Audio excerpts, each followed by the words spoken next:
Welcome to the Silent Stage Podcast. The Silent Stage is brought to you by Sweetwater. Be sure to check out the links below for all of the gear that I use in my studio and add us to your favorite podcasting platforms and subscribe to the YouTube channel. Today's guest is one that I'm very excited to have on because he actually taught me how to use my Fractal products, and he's got a fantastic YouTube channel of free tutorials for anybody that's using any of the modelers. Oh yeah, he also programs rigs for the likes of Dweezil, Zappa, and Steve Vai, and this band called Def Leppard. So let's give a big, warm welcome to my friend, Rosh. Record. Awesome. Don't have the metronome on. That's good. The metronome. The click. We're going to do this podcast to the click. Yeah, do it to a click. Stay in the pocket. You know, don't rush. Oh, shit. I almost snorted out my water. That would have been awesome. So what's up, Rosh? Hey, how's it going? It's going, man. Yeah. So I want to give the listeners and the viewers here a good introduction to you because you do so much cool stuff, and you're not like in a lot of the groups that I see, like the Facebook groups and all that stuff, but you're all over doing this like for real, especially in the digital modeling world. You're programming rigs for Steve Vai. Like you're doing some stuff, and I want you to tell everybody, like, how did you wind up there, and how do you keep track of being able to do this with all the modelers? Because I've got them all too, and I first found you through Fractal. I mean, you taught me how to use my Fractal. Basically, I went through all of your Fractal tutorial playlists, which are awesome for anybody that's new to Fractal, looking for a good resource for knowledge. Check out Rosh's videos. That's how I found you. And actually, it was our Facebook friend anniversary. We've been friends for like 4 years now. I was like, I've got to be Facebook friends with this guy so I can bug him with any questions. But I mean, you don't stop at Fractal. You do pretty much all of them. I've seen you program Kempers. I've seen you program Helixes, and you're as crazy as I am trying to figure all this crap out. Yeah, I mean, it's kind of an interesting story, I guess, for your viewers or users who don't know about me. So my name is Rosh. I live in LA. I've been a working musician my entire career. And basically, I got my start using digital modelers because I was kind of in the touring world, and I was one of the first adopters of using Axe-Fx. At the time, it was an Axe-Fx Ultra. And so I'm from the generation of every touring gig you did in LA was like you were doing the touring gig with the 8th runner-up of like season 3 of American Idol. You know, somebody who you would never even hear about now, because not everybody ended up becoming Kelly Clarkson or Carrie Underwood. But, you know, there were so many of those TV shows here that they would have, like, you know, somebody who was like maybe an 8th runner-up of those TV shows. They would, you know, the record company would put like some money behind them. And so a lot of those kind of gigs I was coming from the amp and pedalboard world, coming from kind of like basically being in a rock band to getting into the touring world. And it was like, okay, you got to learn how to use in-ears. And at the time, you know, all the rigs were always like the rack-mounted Line 6 pod, whatever series it was. It was basically like the next step after the kidney bean pod. And I was like, man, you know, all due respect to Line 6, because your stuff sounds awesome now. But at the time, I was going from like a wet, dry, wet rig to like a modeler.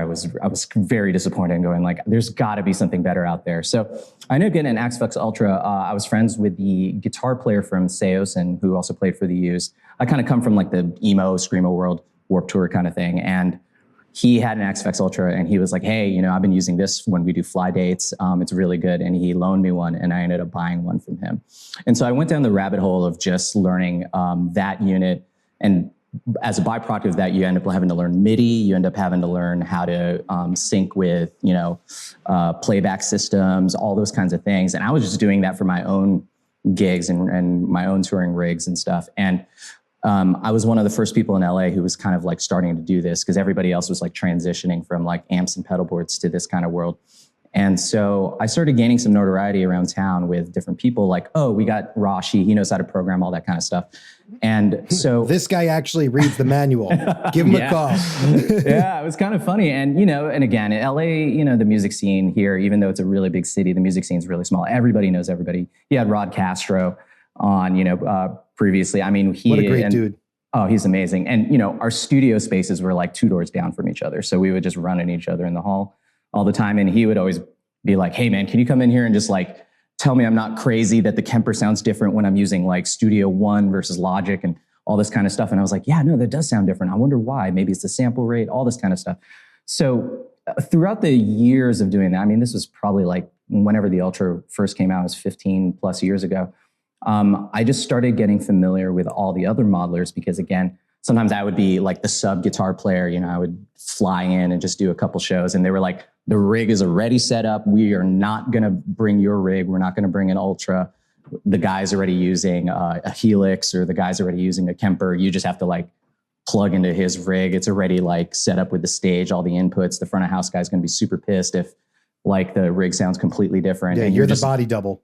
Exactly. So, and this is again more in like the pop world where, you know, every musician's kind of interchangeable a little bit. So, so in most of the rehearsal studios here in LA, one of the things is that there's always like different like satellite offices of like Zildjian or Mesa Boogie or any of these companies, you know. So when you're rehearsing at SIR, you can walk across the parking lot and go here. Or when you're rehearsing at Mates or Center Staging, you can walk across the parking lot and talk to the artist rep at Ernie Ball, artist rep at, you know, Korg or any of these kinds of things. So you become friendly with these people, and then they refer you to other people. And so throughout the years, I just would always get recommendations because I was always at these rehearsal studios anyway, just rehearsing with a rig. And then one of the guys is like, hey, you know, one of the first like name clients that I had was Def Leppard. And I got the referral from Tour Supply, who basically, you know, you buy bricks of sticks, bags of picks, you know, boxes of strings when you're going on tour.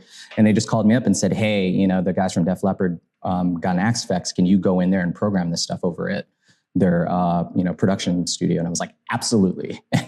Just go over there. That must have been such a cool moment. Like, well, don't just glance by that. What was that call like? Oh man, I mean, okay. So up until that point, again, I came from like the rock and metal world. You know, like that was kind of like my line before I was doing more pop and, you know, name stuff. So I was already doing guitar rigs and programming stuff for bands that would be like on Ozfest. You know, you know, did a rig for this band called Suicide Silence. I mean, they're huge in that world. But again, it's like if I told my mom, hey, I'm working for this band called Suicide Silence, they're like, who is that? So it just kind of came out of the blue. I saw my phone ring and it was like Tour Supply. And I was like, oh, maybe, you know, the cables that I needed custom built already. And they called me up. They're like, hey, we got, you know, the guitar tech for Def Leppard in here and he needs some help. And then the interesting thing is that, you know, Scotty, one of the other guitar techs, he was also double booked with Rush. So Rush and Def Leppard had their production studios like right next to each other. So imagine I'm walking in there, I'm hearing Neil Peart play like the drum solo of, you know, Tom Sawyer and stuff. Geddy's standing out in the hall and I'm like, dude, what am I doing here? Like, this is crazy. And I walk in, you know, the tech Wolfie takes me in. Hey, here's what we got going on. We're trying to slim down the rig because again, they were coming from like their 80s rigs where they had like the JMPs, they're using 2290s. And they're like, hey, you know, one of the things they're trying to do is, you know, there's some acoustic stuff on the record and we're trying to get that to be played with a piezo on the guitar. Maybe we can use a Fractal to like tone match the acoustic sounds and blah, blah, blah, blah, blah. Just everything with a modeler these days is really just looking for a solution to a problem. Because everybody always asks me, which one's the best one? I'm like, the one that is going to solve your problem. It doesn't matter what it is. So even though I guess I'm known in town mostly as being a Fractal guy, I mean, I program quad Cortexes, Kempers, Helixes, everything. And the number one thing is always like, you know, if I get a call for programming a rig, it's like, okay, what are the constraints that we're working with? Do we have to fly this rig? Is it going to be, you know, some kind of situation where you're using like overseas power? So like Fractal, for example, can use, you know, anywhere between 120 and 220 volts. So the cool thing is like, you don't have to do any type of step down, step up, you know, power, you know, conversion or scaling or anything like that. You can just literally plug your Fractal into the wall, you know, and it totally works all over the world. So stuff like that can make life really easy. Sometimes, you know, like for example, G66, you know, they're one of the Fractal dealers out in Europe. It's easier for the client to fly there and just have the rig waiting for them. So I, will send like, whatever the backup files are, so that there's an Axe 3 waiting at the hotel room of the first, leg of the tour or something. Stuff like this. Again, it's all logistics rather than shipping it through rocket cargo, spending a fortune to get the rig over there, where like there could be a UK rig or a European rig waiting, ready to go for whoever. So I always view it that way. It's like, what problems are we trying to solve for? Like, that's why, like, even using I have some of the quad cortex stuff, all the neural stuff. I have like so again, it's like, hey, are you absolutely in love with this amp? This is like the amp that you have and you need to have it on tour, but you can't bring the amp for whatever reason. Then tone match it. Use, a Kemper or use a quad cortex, and then just totally, model your favorite amp or your, whole signal path so that you can bring it, So like the cool thing is like the Nano Cortex fits in a gig bag, whatever. It's really easy to, profile any of your stuff. So it's all those kinds of things, that I think really bring us now as guitar players into the world of doing a lot of modeling. There's so many people out there that I would have never thought like they would ever use a modeler, like Rod Castro, for example. Like he and I both play Bogners. Like those are like the amps that we absolutely love. And he was always the guy who's like, oh man, he's like, bro, like I'm never gonna go like the modeling route. Like there's no way. And then like he's the Kemper guy now. Yeah, he's using Kempers. So again, it's like and of course, like if we have a guitar tech, if we can bring, if there's no constraints on like the budget to bring your entire rig, then by all means do that. But even like you might have to fly for a gig. You might have to, maybe you're the opening act and you only have like a 20-minute throw and go for your 30-minute set before like the headliner for a tour. Festivals. Yeah, festival festivals. changeovers. Jesus. Yeah, I mean, all those kinds of things. Are you running ears? Is it a silent stage? And again, for me too, it's like there's so many gigs in town around here in LA too that it's just easier for me to bring a modeler rather than, I used to have like a whole wet rig, which was awesome. It sounded really great. I got a lot of advice from Pete Thorne, for example. And, I was using basically his guitar rig more or less with a wet. And I was just like, okay, this is kind of getting ridiculous. This is awesome for me. Yeah, because you also get a look. It's kind of like people want, I was getting a vibe sometimes, I would show up with the rig to a wedding gig and everybody's like, dude, what are you doing? Like, come on. And I was like, no, but it sounds amazing. And it's like, nowadays, even when you do like a wedding gig with high-end corporate bands, it's like everybody's on ears. You're all dialing in your own stuff on an X32. And it's way easier to just bring a modeler or run your pedal board into like a Tone X or something and then run it to front of house. You're going to be flying to the thing anyway, and they're not, if they don't have to provide a back line, that's going to be more money in your pocket, those kinds of things. So there's so many different ways to use a modeler nowadays that's why I'm such an advocate for that kind of stuff, where I'm just like, hey, listen, yes, is my awesome wet rig with like every Strymon pedal with all my overdrives that's, 100 pounds, fills up my entire car. Is it like the best sounding rig ever? Probably. But again, do I want to schlep that to like this little bar in Koreatown I'm playing tonight? No, of course not. And that answer is always no. Yeah.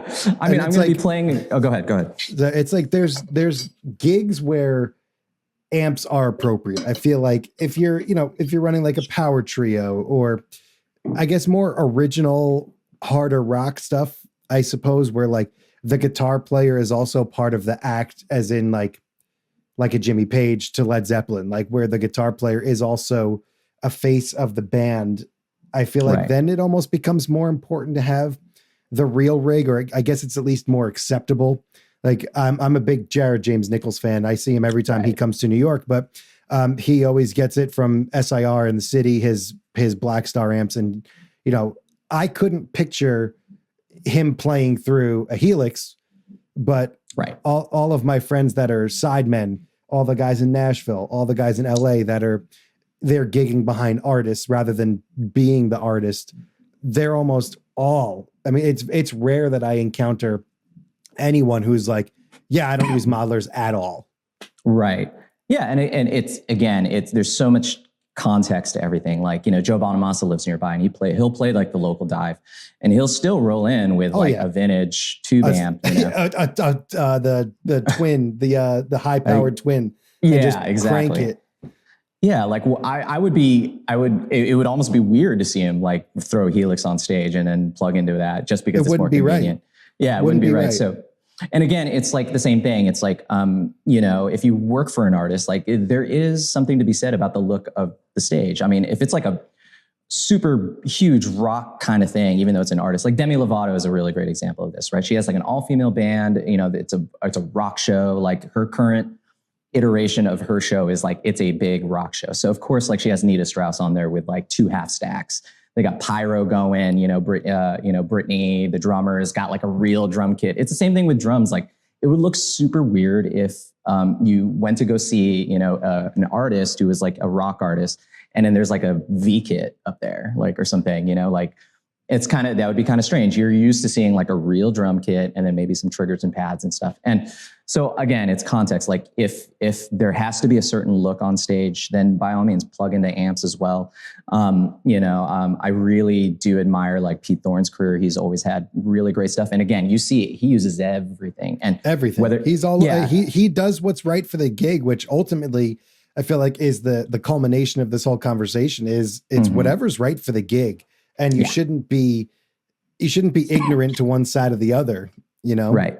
It's just whatever's right for what you're doing. Yeah, exactly. And I think, and that's why he gets the calls. And it's, you know, and so even, you know, in my experience of just like programming a lot of these guitar rigs, it's also like, artists also like to experiment, you know, like Melissa Etheridge. I've gone through like 4 or 5 iterations of her rig, you know, and she uses all kinds of different things. And again, it's like she wants to keep things fresh. She wants to experiment. Maybe she's like, she just is like, hey, I've been playing these songs for 30, 40 years at this point.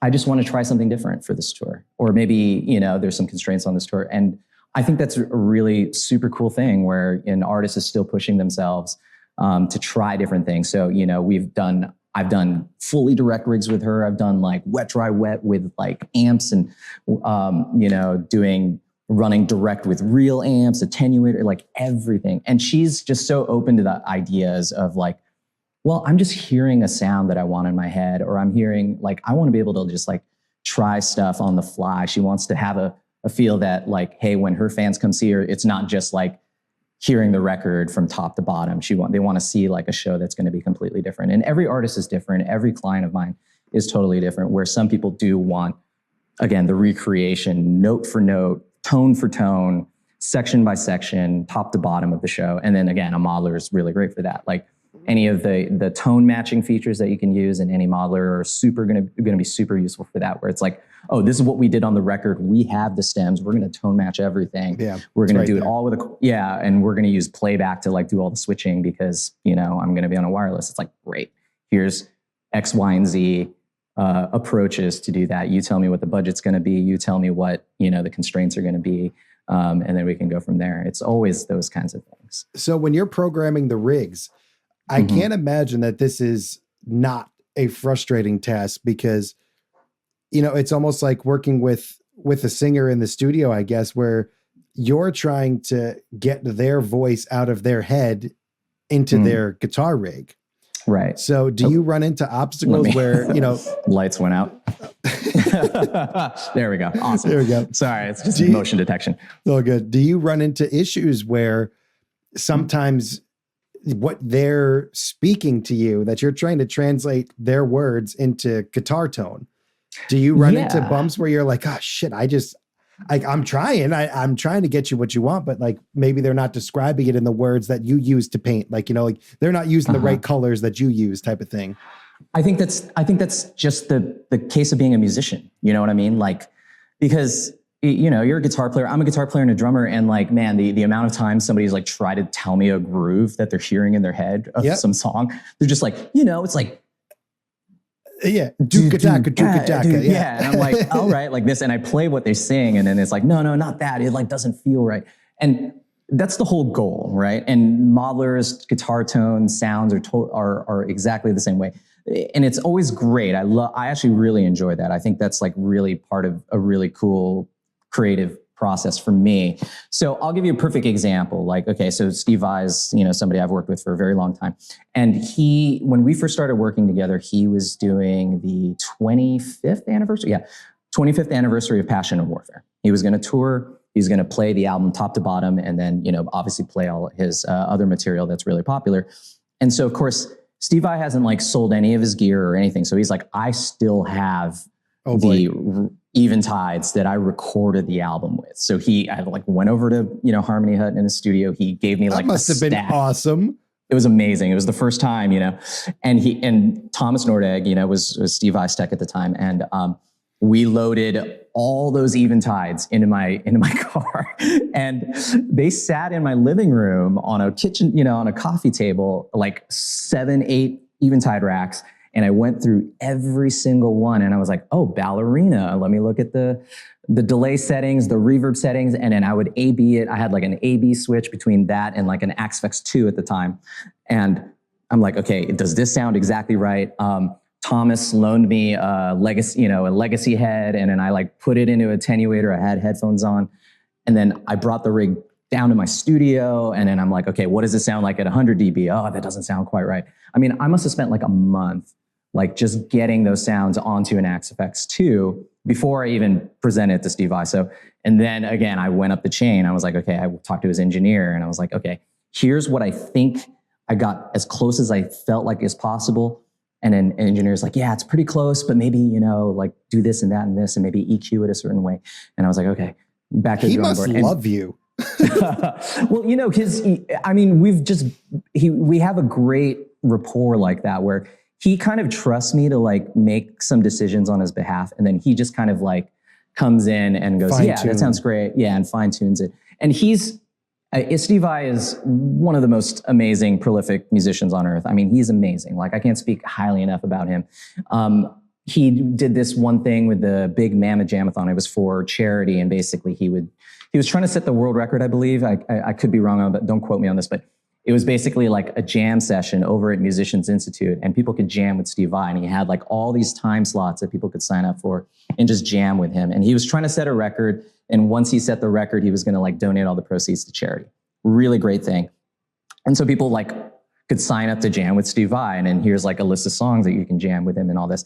And Steve was like, he just kind of was like, all right, Rosh, like, I'm going to be jamming for like X amount of hours straight. I need to just be able to hit a button on my pedal board, and it's going to do something completely spontaneous that's going to inspire me to do something else. So he's like, here's 20 patches. Here's 20 buttons that I have on my rig. You just come up with a sound that you think I would like, that I would react to in the moment, and then I can create music with it while I'm jamming. That's exciting. So it was super exciting, but incredibly nerve-wracking, because I was like, is he going to hit the button and it's going to sound awful and he's going to hate it? Yeah. Are you staring at him like, seeing if his foot goes down? Are you like, you're like leaning in? Like, Here's the thing. He was like, I don't want to hear it before I do the jam session, because it's going to. Did you even watch? I couldn't watch.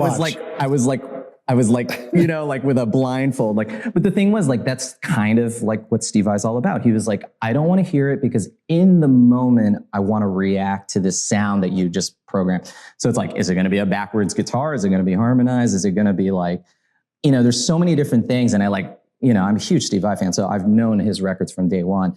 And it's like, okay, what would I want to hear him do when he turns on some patch that's going to like inspire him to do sound? And again, that was kind of the thing. Like, and those, there's so many different ways. Like, everybody that I've worked with, they all have a different approach. But like, I always enjoy that kind of stuff where I was like, wow, like I would have never really thought about that. Like programming basically a blind patch in your rig, and then just going like, I'm going to hit this. And then when I improvise and solo with this sound, it's going to inspire me to do something different. And yeah, so I was like sitting there in the back with his engineer and Thomas, and I was like, oh my God, if he hits that button and he hates it.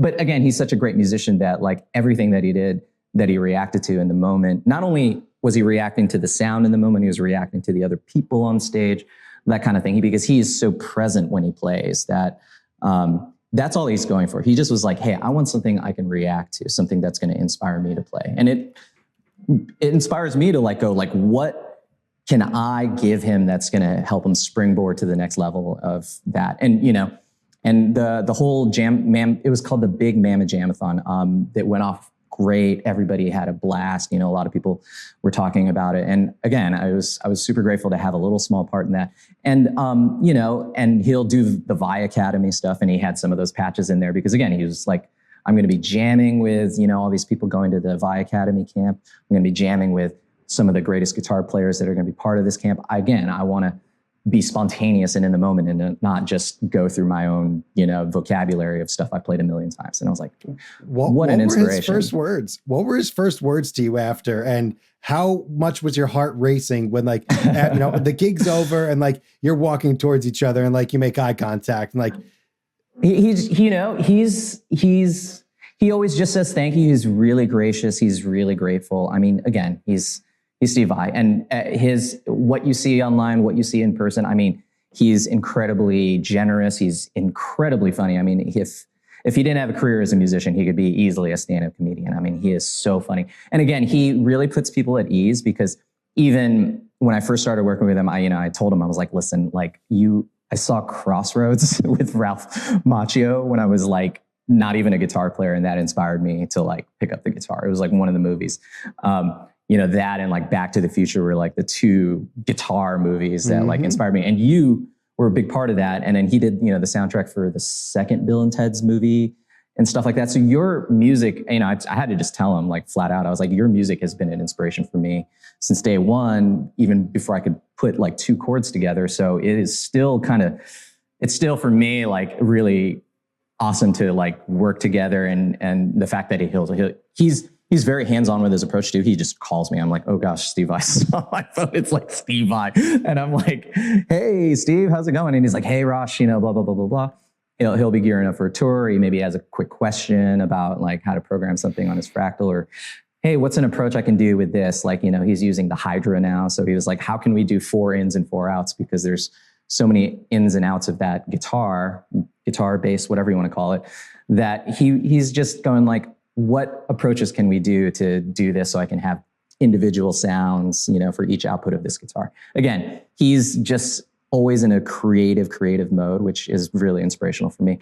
And, speaking of modelers and stuff like that, one of the things that like a lot of people, always talk about with modelers is like, oh, I can never get it to sound like I download a Van Halen patch or something on my Axe FX or my Helix. And they go, oh, it doesn't sound exactly like Van Halen. I'm like, man, the hands are so important, guys. Like the hands and the ability to play.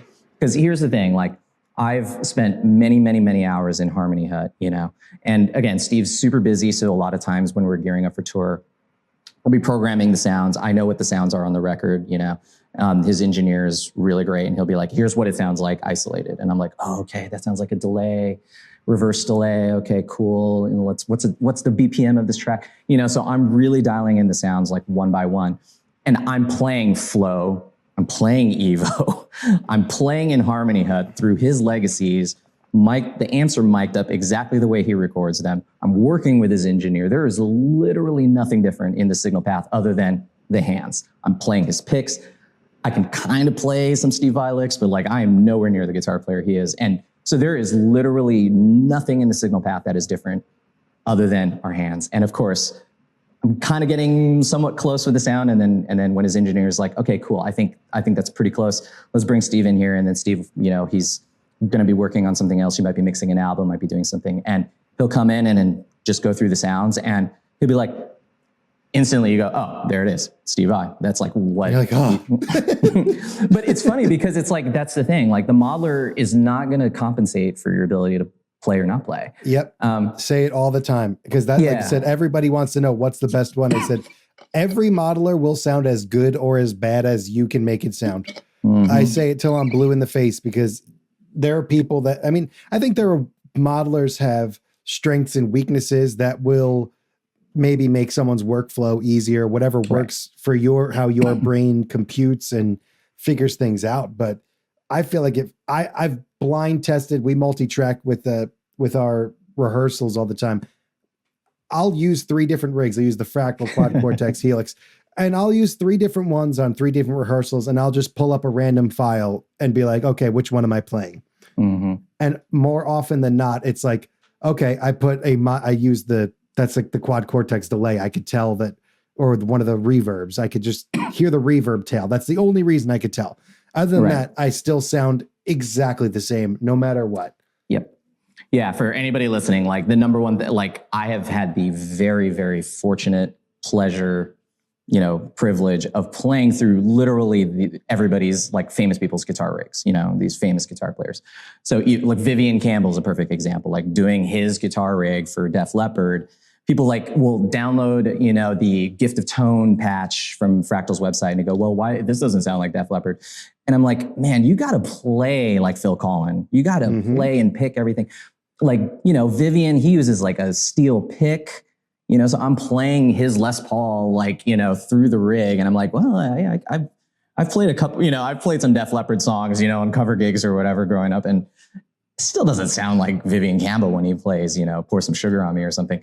So again, it's like and the thing that I try to do now when I'm working with, a client trying to dial in the rig, I am like watching their hands like a hawk. Like, where do they pick?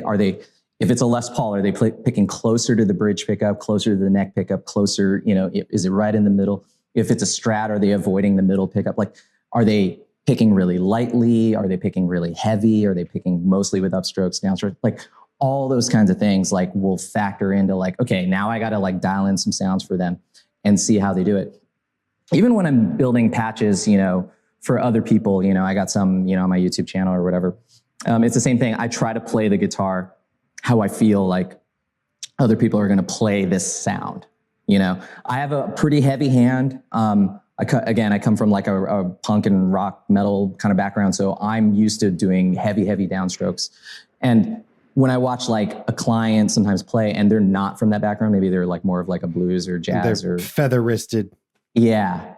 Or they use their fingers a lot or something like that. Then I know that like, I can't dial in the sound the way I play to get the sound that they want. So again, it's all, I know it's cliche to say it's like, oh, it's all in the hands, but it definitely, again, this is completely from my own experience with literally the people that you're, like are using these that are, famous or whatever, that there's such an X factor to how they play that it doesn't matter what they plug into at a certain point where it's going to sound like Vivian Campbell or Steve Vai or whoever. They could plug into, kind of anything because they're going to play a certain way. They're going to pick the strings a certain way. And that's why it's really important that like, if you do want your Fractal rig, your Kemper rig, your Quad Cortex rig to sound like these famous players, like the cool thing is we got YouTube, just go see how they pick, even the angle of the pick can totally change the sound. So like when I try to play Van Halen, I try to do the hold it with the middle finger kind of thing. And just like the way he does like the doorknob alternate pick. And it's exactly. What? It's super weird and it's kind of awkward for me. But again, you see that he's not picking like that hard. He's kind of more finesse in his picking and playing with that amount. That's why it's like when I play like a Van Halen patch, it's like it just sounds like a big wall of noise because I'm like, just like, hitting the strings as kind of as hard as I can. Unfortunately, my technique's not like super rocking in that way. But yeah, it makes a huge difference. Yeah, totally. And I even feel like confidence and conviction in what you're playing is a big part. Like that's because I feel like more often than not, when people are asking for help, maybe not obviously the clients that we've been talking about, but more the regular clients that are looking for help with their presets might not be the strongest players. And, they think there's your light again. They think that, there we go. They think that they're not hearing the right sound, but they're like very timidly playing it. Like a big part of it is playing with confidence and conviction. I made a Brad Paisley and a Brent Mason preset on Helix, like way back in the day. And I think they came out pretty good, but like my preface is like, A, I don't play like them. B, neither do you. And if you're going to try though, you need to hybrid pick it and you need to be able to use your middle finger and your ring finger and pick them hard.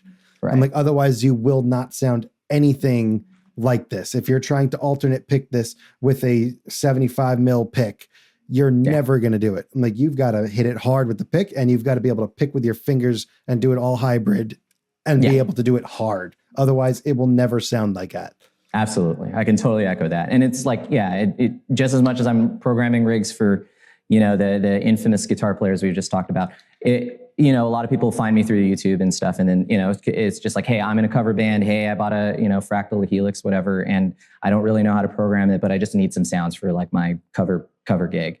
And I'm like, and the first thing I always tell them, I was like, listen, I'm going to dial in the sound for you. I can do it all via remote, via Zoom and everything. But I'm like, you have to play exactly the way you normally play. Don't worry about me.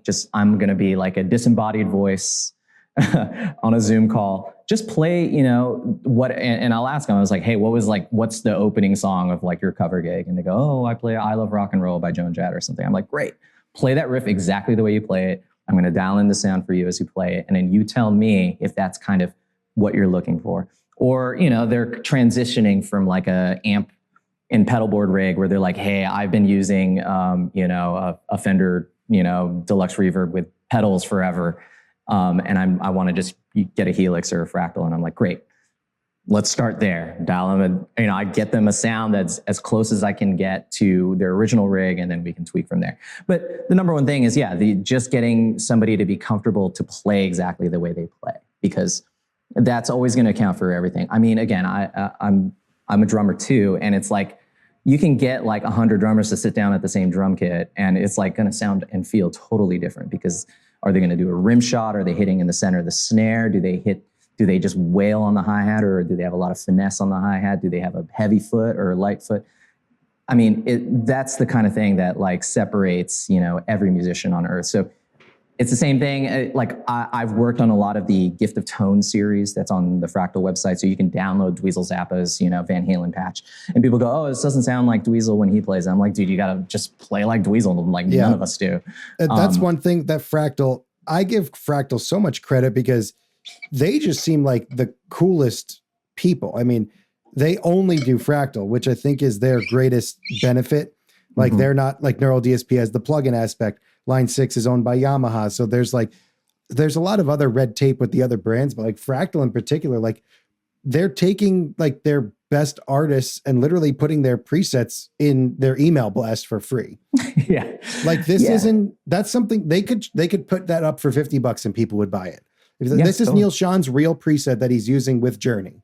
People are going to buy that, but instead they're just like, yep, here you go. I think that's awesome. I can't speak highly enough for Fractal. I mean, they've always been great. They've treated me so well. If I have an issue or a question, or I'm working with a client, and they're like, yeah, no, we can take care of that. Or, hey, have you tried this? Again, I came on Fractal's radar because I wasn't even really like doing guitar rigs. Again, I'm a working musician. So I was doing the tours, playing the wedding, teaching guitar lessons, doing studio sessions, just running around LA, just trying to make a living, and the whole like programming rigs was kind of like a side thing for me. It was just, again, it was kind of the same thing. You just call your buddy, Rod would randomly call me. He's like, hey, I can't get the MIDI switching on this Kemper. Like, can you just come down to the studio? I was like, yeah, absolutely.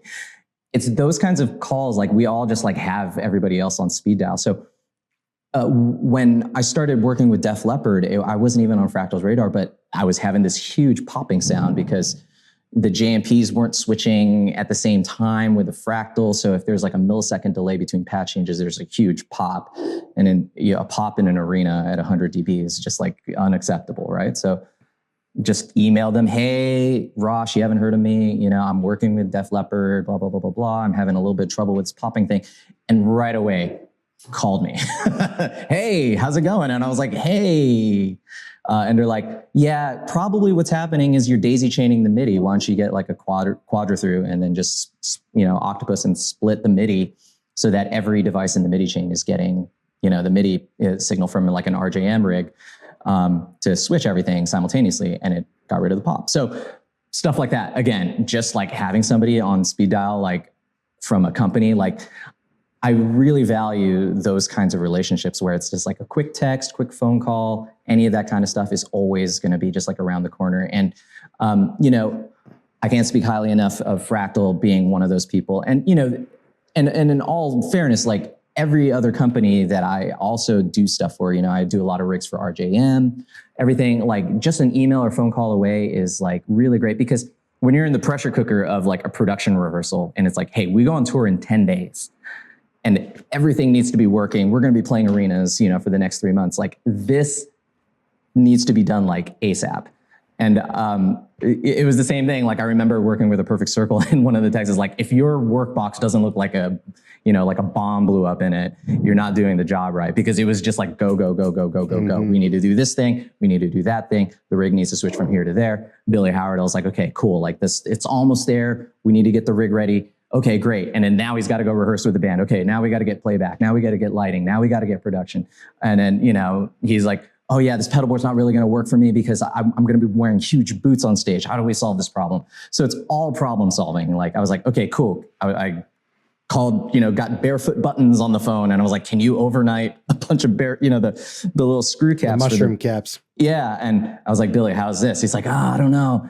And I was like, okay, what about RJM? They're just down the street in San Diego. We can get like some GT22s. And then what I'll do is I'll space out where all the patch changes are, so they're not right next to each other on the buttons.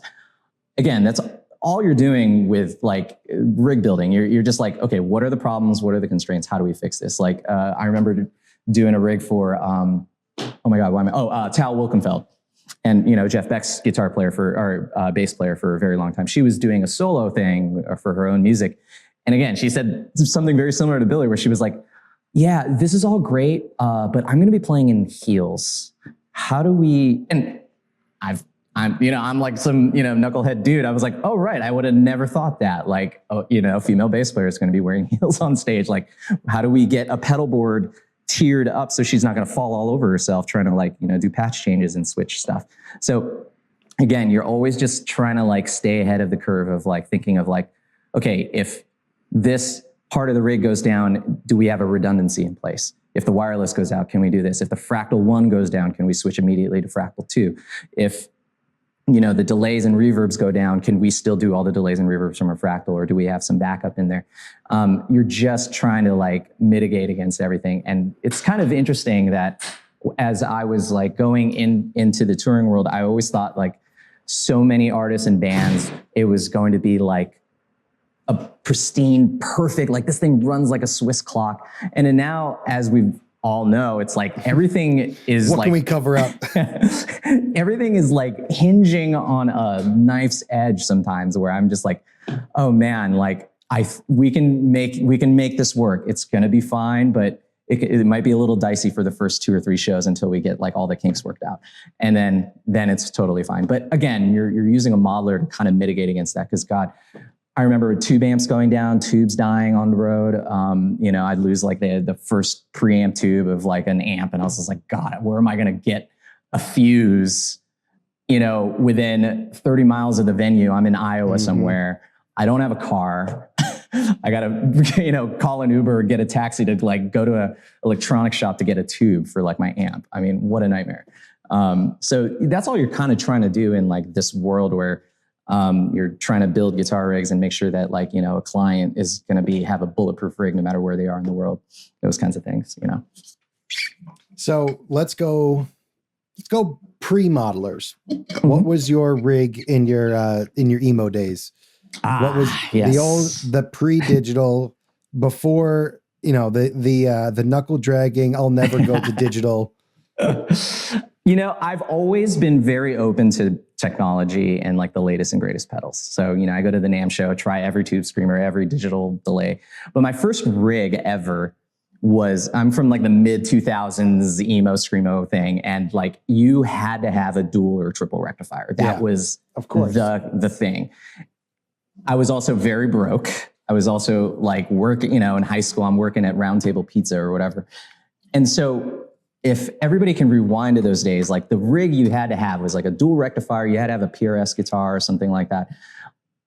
You couldn't give away a Marshall in those days. You would leave the Marshall in your front seat of your car, and then the window would be broken, and then 2 Marshalls would be there.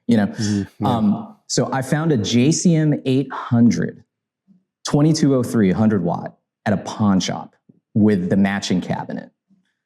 And I bought it for $500, unmodded. I still have it. It is like my first guitar amp. it's sitting in my mom's garage. Like I can't bring it to any gig, you know, because it's just going to be too loud and it's just too cumbersome. But you were like, oh, I guess this will do. Little did I know. Not only that, but here's the thing. Here's the sad part. It's like I was so like bummed about that rig for a long time. I was playing like an Epiphone Les Paul. Like I was like, okay, this is all I can afford. Like $1,000 would buy me like. And I felt so bad because like the other guitar player in like those bands had like a dual rectifier with like a PRS or like a single cut Les Paul, Gibson Les Paul, you know, the single cuts. And I was like, man, I'm so lame. I got this like Epiphone Les Paul through like a JCM 800 and it didn't have a clean channel. So when you had to go to like the sensitive, quiet chorus with the clean channel, I had to like roll off my volume knob to get a clean sound. And it was never quite clean. It was like amateur hour. And so it's so funny because like nowadays, you know, when I'm like teaching guitar students, I'm like, this is like what everybody has done. All your favorite guitar players from Jimmy Page, Hendrix, whoever, they roll the volume off to get a clean sound and they're using the dirty channel of an amp. And like, I still to this day play that way just because of how much time I spent, you know, just kind of going like, oh, the neck pickup at 4 is going to be my clean channel. And then when I hit the bridge pickup, then it's going to be my dirty channel. And again, when you have constraints on like a really like terrible rig, it's an amazing rig. But at the time I thought I was just playing like the worst rig ever. I was like, oh, like nowadays, like I just do that all the time where I'm like rolling off the volume knob, rolling it back up. I can kind of almost plug into anything and make it work because I was so used to this amp that now, like, you know, it was funny. I went down to visit my folks for Thanksgiving and I like plugged into it and I hadn't plugged into it for a year. And I was like, oh, this sounds amazing. Yeah, this is such a great amp. And again, completely unmodded. I would hit the front end of it with like a tube screamer for solos and stuff like that. And I had like a delay pedal that I would like run in the loop and stuff. And then I was like super into Incubus. And again, dual rectifier, clean channel, dirty channel kind of thing. And again, I was using my JCM 800. So I basically had like Mike Einziger's pedalboard. I like saved up all the money, 2 phasers, you know, a flanger, like all the stuff that he was using to do all the sounds for Incubus. And so it was a pedal board that was built into a guitar case. So I would have like basically like 2 guitar cases when I would walk into a venue and a gig bag on my back. And one of them was the pedal board. So I was using that for a long time. And once I started kind of becoming more of like a working musician rather than like a band guy, then I was kind of I had like multiple pedal boards. I had like the small rig, the medium sized rig, and then I had like the whole rack drawer with pedals and the MIDI controller using a ground control. So Pete Thorne's studio was right. He used to have a studio over like Dave Friedman's, and he was really gracious to kind of give me some tips whenever I ran into him in town, running around town and stuff. I was like, hey, you know, should I buy this amp? I would like pull it up on my phone. He's like, yeah, it's a great amp. You should do that. And he was always super nice to me. And this is like right at the beginning of when Pete Thorne was like starting to do YouTube stuff. So he would talk about those kinds of things. I would just ask a lot of people. I hung out in, you know, Dave Friedman's, you know, office and stuff and just ask him like, hey, how do you do this? And again, like Mark Day from Fractal used to work for Dave Friedman. So he was one of the techs in Dave's shop and stuff. So again, it's just like hanging out in the shop, talking to people. I used to live like right down the street from Friedman's, you know, shop and everything. And Friedman would be like, hey, you know what that amp is? That's Van Halen's amp over there. And I was like, oh my God, that's amazing. So again, LA is like such a small town like that where I just kind of was running around, and going to every jam session, meeting as many musicians as possible. And I would just kind of like, I was always that guy, like somebody would be playing a gig and I would like walk right up to the front, look at the pedal board. Ooh, I've never seen that pedal before. And then go down to, you know, Mesa Boogie Hollywood and they'd usually have the pedal and I'd just be in there for hours trying out different pedals. So that was like my first rig. It went from JCM 800. I started using Mesa Lone Stars a lot. And then I ended up getting a custom Bogner Shiva built by Reinhold. And again, just different pedals depending on what I needed. I just had a box full of pedals and I would kind of put them on a pedal board or remove them depending on the gig. A lot of Strymon stuff was always really great. And a lot of the Line 6 stuff like the DL4, the MM4 and the M9 series. That was probably my first foray. Yeah, that was probably my first foray into doing digital stuff because I was definitely like a tone snob. I was like, oh, it's got to be like a legit, like, analog chorus or analog delay or something. And then the MM4, the DL4, all that kind of stuff. I had those on my pedal boards before. I replaced them with like the Strymon, Blue Sky, Big Sky, Timeline, all that kind of stuff. And again, just being familiar with those pedals helps me dial in other stuff because I was doing a lot of triggering with a ground control. So I would rack mount a lot of those pedals and then use the ground control to do the switching. And God, doing some of the tours, the ground controls, you can't program them like with a computer. So I was like, if the artist was like, all right, we're going to swap, song 2 and 3. I was like, oh my God, all the presets. I would be sitting there like at sound check with my thumbs, just like trying to rearrange. Drag. Oh God, it was the worst. So yeah, when the Ultra came out and I was able to like just move my presets around with a laptop, it was like, I was like, oh, I've been waiting for this forever. I can actually like spend the time between sound check and stage, like actually having dinner with a band instead of sitting there at the venue, just like trying to move presets around and just being all stressed out. So yeah, that was like kind of my first foray. Nowadays, 9 times out of 10, I'm going to be gigging with like an FM3 or an FM9, running in-ears, or I run like a Fender FR12 or something for just like a local gig. And then of course, if it's going to be a tour behind an artist or something, I'm going to just run direct and then let front of house take care of that. Everybody's going to be on ears anyway, 99% of the time. So might as well just do that. Yeah. Yeah. So let's talk for FR then while you mention that, because you've been a long user of the RCF NX12, right? Or NX10, the SMA. So that's been one of my favorites always too, because it's coaxial. There's no, what bothers me about floor wedges and just monitors in general is that it's always the tweeter. I feel like that screws everything up. God, the stories I could tell you, man. Oh my God. That like, I guess it's like the 4K, just like, and you're just like, why can't I get this thing to sound good? And then when you plug into the coaxial in the RCF speaker, I was like, oh, that makes sense. I was like, why does this work? And that taught me what totally coaxial even was. And I was like, okay, yeah, no tweeter. That's what the problem is. Yeah. Because I remember when I first, so I had the Ultra and I was running a Matrix GT, 800 power amp in it. And I was just powering one of my like Port City cabs. And so that was like my rig. And then I dialed in everything on studio monitors that was going to run direct or whatever. But generally my stage sound was coming from a guitar cabinet, just old school, right? So I still recommend that for a lot of people. If you're used to a guitar cabinet sound, by all means use that, because the FR sound can be kind of weird. And again, people like aren't always super aware. So they're going to go buy like, a budget FR, spend $200 and go, God, it sounds really awful.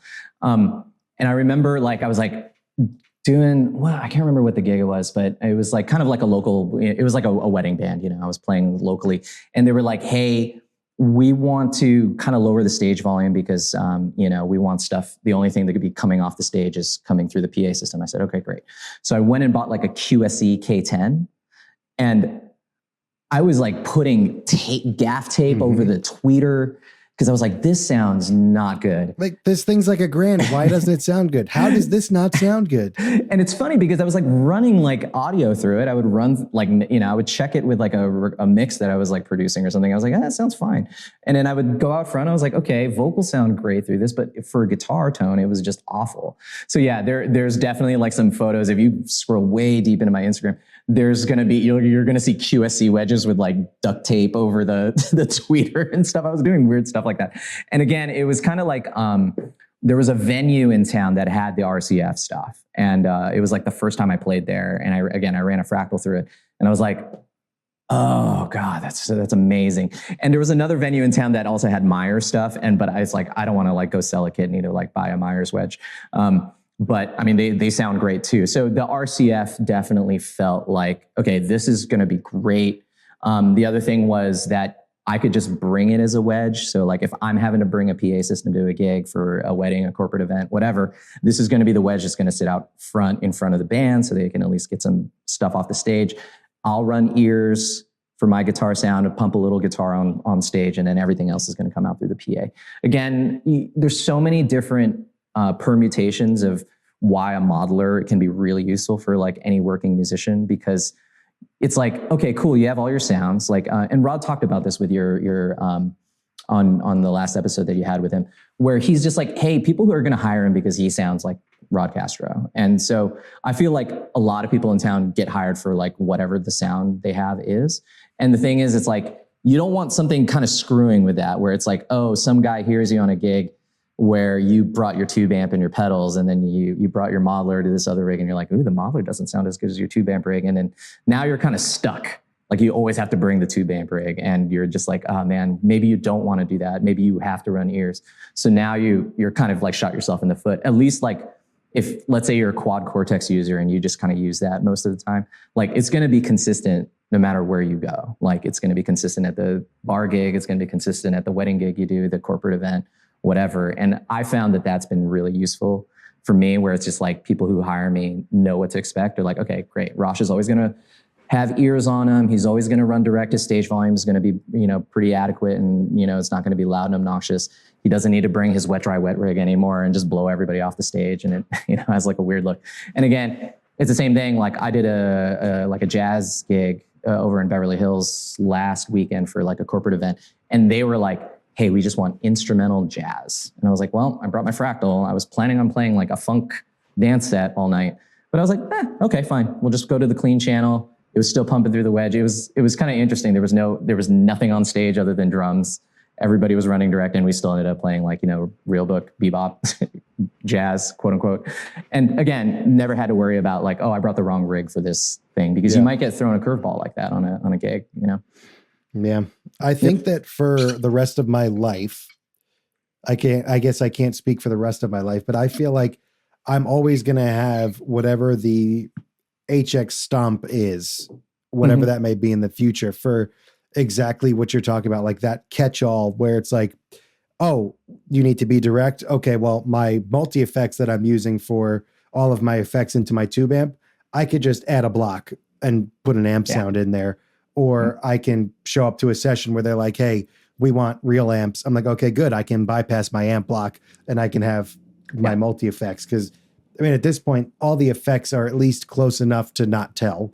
Yeah. I know no one's going to be like, hey, man, your dimension chorus is a little bit not dimension chorus. Like, right. I don't think anyone's going to be that keen-eared, maybe with amp tones, I guess, but definitely not with like, hey, that doesn't sound like a memory man. Exactly. Right. I feel like you're going to hear that way less. Yeah. To even echo that, like even in the session world, it's the same thing. Like a lot of the sessions that I've done are like heavy reading sessions. So like I've done a lot of like film score stuff. And the number one thing is that you have to have absolute isolation with your rig, because like I did a film score for this movie called The Stuntman, and it was like it's on Disney. And again, you go in there and there's an orchestra. Yeah, you can't mess with that.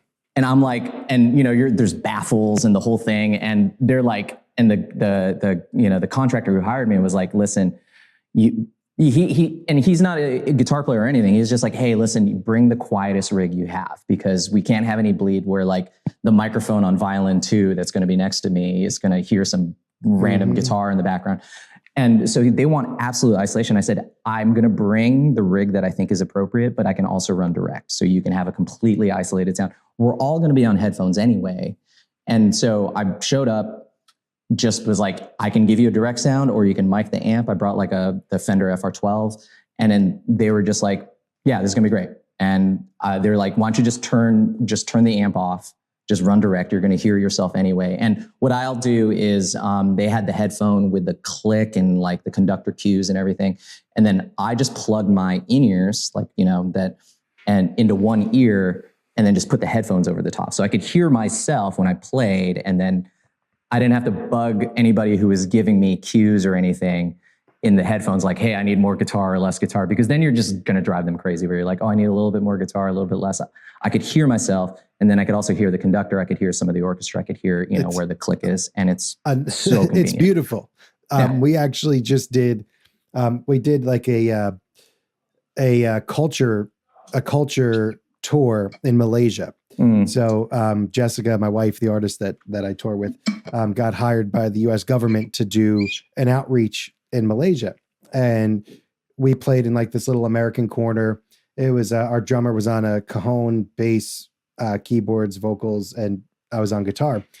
And sometimes the crew, the tech guys aren't exactly swift or not or like super knowledgeable. And you know, it is what it is. So they basically fed all of us one mix. Yep.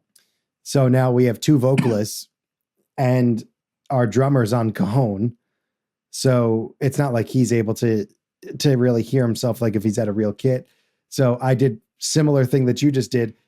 We travel with these X-Vives. You ever use the X-Vive IEMs? Those are great. Those stupid little things have saved us so many times. I have another story about them just saving us too. So what I did was like, I have my backup IEMs. So I'm going to put my X-Vive in my left ear with the band mix. And I'm going to take my headphone out and put it in my spare IEMs and put it in my right ear. Done. And that's how I'm going to play the show. Yeah, because if I'm as loud as I want to be, the singers are upset and no one else can hear. So I wound up doing that and it worked. And actually we just did our first run of Christmas shows. We do this really big Christmas production that Jess literally does from start to finish, every aspect of it. So we run all the audio, we run all the visuals, we do everything in-house with 7 people, including that is the band and crew are the same. So me and my father-in-law do all of our audio stuff. So we show up to our first gig in Massachusetts about 4 hours from home. And we're like, you know, we're setting up, we're getting ready to sound check. And we're like, oh shit, the receivers for our IEMs are in an SKB briefcase. Yep. Yeah. Over there. We're sitting right there. So we're like, oh shit. Like we're screwed. Like we have nothing. We had 5 X-Vive units on us and by the grace of God, it somehow worked. I mean, if you run an XLR cable from your monitor send and just leave the transmitter at your foot, you can get away with them. I wouldn't suggest doing like, you know, tours with them. And like, you know, if you're leaving, if you're going outside of 10 feet, you're going to be screwed. But these things have, man, they saved us big time. Yeah. I mean, it's the same thing. Ugh, gosh, this light. This is exciting that this keeps happening. It's just like a motion sensor. So I mean, it's the same thing. Like I keep the Ernie Ball headphone cable in my pedalboard bag. So it's what it is it's basically a headphone cable and an instrument cable, and it splits at one end. So you can plug your in-ear monitors into the end that goes into your guitar. So, and it splits into 2 quarter stereo TRS and a 1/4-inch instrument cable. So the instrument cable goes into the input jack of whatever modeler, and then the headphone cable just goes into the headphone out of your quad cortex, your helix, your Kemper. And then the other end of it is a right angle cable, plugs into your instrument. And then there's like this little kind of nub that you can plug your in-ears into. And so again, like the gig I'm doing tonight where I'm running direct, you know, and the one thing that's super weird about this venue is that it's one of those venues where they have a lot of little tiny speakers spread out throughout the venue.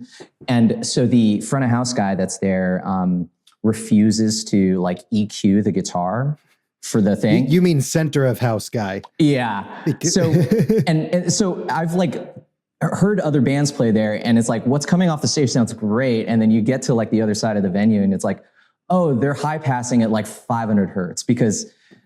So, you know, there's no kick drum, like there's no bass in like the other speakers and stuff. So it can be really distracting and weird sounding, especially on stage, because the problem is it's like they have a fixed EQ on the board. So what's coming off the wedge also sounds like nothing below 500 hertz is like in the wedge. So that sounds awful for guitar. And again, I used to like just pull my in-ears out and go, God, I can't listen to that for like a 3-hour gig. I'm going to put my in-ears in and I can at least hear my guitar tone as I know it coming direct from my FM3. And then whatever they're going to do with front of house, it's not my gig. Yep, we're just the house band. You know, if that's what they want, totally cool. Same, you know, there's a lot of venues that would do that because like even like Hard Rock Cafe in LA, you know, it's a tourist venue. So they want super low stage volume. They don't want anything coming off the stage. We're kind of window dressing. And you know, there used to be like a house band gig there you would do every like Thursday or something. And so again, you just run into like so many situations over time where I was just like, dude, my tube amp rig is just going to cause more problems than solve. I mean, how many times have you been told to turn down? And I'm not like a ridiculously loud player. Like I feel like it doesn't matter how quiet you play. Yeah. I mean, even there's certain venues that they have like decibel meters here, you know, because it's more of like, we're just kind of like, you know, the vibe, we're just bringing like a live feel to the venue or something. And they're like, you can't go above 100 dB. I'm like, great, I'm just going to be direct. So that's kind of on your front of house guy. Or whatever, because yeah, I've been told to turn down running direct, which is super weird. There's a venue that shall not be named, but they always said I play too loud, and I'm like, I'm literally running direct with in-ears. So that's kind of like I'm not in control. Yeah, it's like tell the front of house guy to like just pull the fader down or pull it up to whatever. But again, that's why like the modeler thing is so useful for every musician. And I think like if you were a diehard tube amp guy, like keep your tube amp rig. I still have like my Bogners and all that other stuff. But it's like the direct rig is also there just as like a fail-safe. And again, I've never had like a singer or somebody turn around and goes like, oh, I really wish you brought like the tube amp rig, like, yeah. Or whatever. I really wish you took up like half the stage with your big pedal board and your wet, dry, wet rig. Like nobody has ever told me that. They're like, oh good. Man, like, I wish your amp was bleeding into my vocal mic. Oh, exactly. Jesus. Like, yeah, because they'll tell the drummer to turn around. You know, they'll turn around and tell the drummer to like place lighter, but they never tell the guitar player now if you're running like a direct rig. But it just kind of provides a lot of different, you know, options. You can have different presets for all the different gigs that you're doing. And like I keep a Tone X1 pedal in my gig bag. You know, if the rig ever goes down or something like that, I can always do that. I used to keep a Tech 21. So I've been like a total evangelist of like, listen, you play 4 or 5 nights a week, you're bound to like have a tube go down, a patch cable go down on your pedal board. What are you going to do when that happens? Are you just going to be like, well, I can't do the gig? Or are you going to make it awkward where, you know, you're like, oh, I need a half hour to like fix my pedal board, or you're going to hear that, you know, like, no, you're going to like reach into your gig bag, pull out your Tone X, pull out your Tech 21 fly rig, whatever. And then just like the gig must go on and just limp through the gig until you figure out what else is going on. And playing Where's That Buzz Coming From? I don't miss that game. But I also have, I mean, I bring, when we're on these tours, I bring like 3 backups. Yep. I just got, I thought it was in here. Yeah. They just sent me the new Flex Prime, the head rush thing. Nice. So like it's got an expression pedal. I can do the amp cloning. It's got 3 foot switches. It's got a looper. It's got the touch screen, and it's amazing. I can, like, this is a backup rig. Like if my stuff goes down, I can plug into this stupid thing. Not that it's stupid, but because it's small compared to what, you know, we traditionally would use. And that's it. And I've got my Nano Cortex in my gig bag. Well, my Tone X1 is currently being used by Jess, but yeah, I mean, gosh, like, and again, it's like the reality of these things. Like I mean, how many times have you been stuck having to gate check your pedal board and then your pedal board doesn't show up? It's like the worst thing in the world. Is a nightmare. Where I'm like, okay, my pedal board fits in this Pelican that's going to be carried in the, you know, in the overhead or whatever. This is going to work. This is going to work. Yeah. I mean, I used to plot and scheme. I was like, okay, cool. The singer can bring a carry-on, and I would beg the singer of like some band. I was like, listen, my pedal board's in this Pelican. Please, can you use this as your carry-on? And they're like, yeah, no problem. And then so I can bring my guitar on the plane, and then we my carry-on. And then we get down to the bottom of the gate right before we're about to board the plane. And it's like, oh, sorry, you know, everything. Here's your pink tag. Yeah. Here's your pink tag. And I know, I already know that, you know, it's going to be ripped apart or it's going to not end up at the gig. And I'm like, cool, I'm just plugging, I'm straight into the amp guy, you know, straight into the amp guy for this gig. I have in my gig bag, I'll have like a, you know, clip-on Polytune or something. And that's like, I have to do the entire gig, like, doing that. And then I'm always grateful that, you know, the airline will get my pedal board to the hotel that night. Yeah, you know, after the gig. Yeah, it's happened so many times. And I'm just like, all right, you know what? Like, why don't, if it's going to be, if it's a low stakes gig, if it's just like a one-off, like I fly all the time for like a little corporate gig. Yeah, just throw the Tone X. You know, I use one of the CRE guitars as the foldable guitar or whatever. So that's like my backpack. It fits underneath the seat. And then my carry-on is like my clothes and my wardrobe. And then maybe I'll chuck an FM3 in there or Tone X or something. And the entire rig never has to see the under of a plane. It's great. Yeah. You know, I always traveled with, I mean, my digital foray was our first European tour. was like literally getting emails back from the venue saying like, yes, we have Fender amp. Which that was the email that broke. That was the one that broke the straws for me. That broke everything, because I read, Jess showed me the email. She's like, they have Fender amp. I'm like, yep, I can't bring my pedals. I'm like, I'm not bringing my pedal board. One of my mentors is a session musician in New York, and he's like, dude, just try a Helix. And that's ultimately what brought me to Helix. But same thing. My travel uniform is my Reunion Blues RBX 2E double electric bag. And on my front, my kangaroo pouch was my Helix for the longest time. Nice. And that's how I would walk around. So I would say like one's personal item, one's carry on. And, we would get the credit card status with Delta so we could get on the planes early. And basically, if they give me the pink tag now, I just literally take it off and put it in my pocket. And I'm just like, because when you fly, it's purely up to the stewardesses and the captain. Right. Like Absolutely. It has nothing to do with the gate agent. This is just another travel tip. If you're ever doing fly dates, don't listen to the gate agent. Gate agent's going to be like, yep, gate check. Yep. Here's the pink tag. Yeah. You have to do it. You have to do it. And then you get on the plane and there's nothing in the overheads. Oh man. It absolutely drives me nuts when they're like, oh yeah, that's not going to fit. You're like, I fly 50 to 60 times a year and put this in the overheads on this exact plane. I'm like, I have your plane specs. I know how big it is. Yeah. And they're like, oh, it won't fit. And then you get on, there's just nothing's in the overheads. Infuriates me. So that's why never talk to the gate agent. I don't even talk to them. They say, okay, here's a pink tag. We're going to have to gate check that. Yeah, got it. Thanks. Take the tag, put it on, turn the corner, take the tag off, put it in my pocket. Right. And then you just beg the stewardess and be like, hey, these are very expensive guitars. I don't really feel comfortable gate checking them. Can we at least try to get them in the overhead? And if it doesn't fit, then we can gate check them as a last resort, but please just let me try. And 100% of the time, they've never made me gate check it with that approach, or they'll put it in the closet. But the stewardesses are always cool. The stewards and stewardesses are always cool. They're always like, yeah, sure, we got plenty of room. Or they'll be like, okay, well, if there's people that can't fit their stuff, we're going to have to take it off. I'm like, okay, deal. Yeah, totally. And it's never once happened. But my kangaroo pouch this year, I decided I didn't want to carry my wireless separate from my pedal board.